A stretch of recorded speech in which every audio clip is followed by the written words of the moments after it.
నా దృష్టిలో మెగాస్టార్ చిరంజీవి గారు, సచిన్ టెండూల్కర్ గారు వీళ్ళిద్దరూ ఒకటే. సచిన్ టెండూల్కర్ని ఎవరైనా విమర్శిస్తే నోటితో సమాధానం చెప్పడు, బ్యాటుతో సమాధానం చెప్తాడు. అలాగే చిరంజీవి గారిని ఎవరైనా విమర్శించిన మాటలతో సమాధానం చెప్పడు, మళ్ళీ సినిమాతోనే సమాధానం చెప్తారు.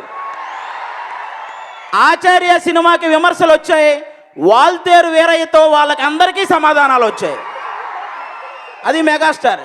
ఈ జనరేషన్ యంగ్ హీరోలు అందరూ డ్యాన్స్ ఎరగదీస్తారు, కానీ ఆ డ్యాన్స్లో ఒక మార్క్ సెట్ చేసింది మెగాస్టార్ చిరంజీవి గారు.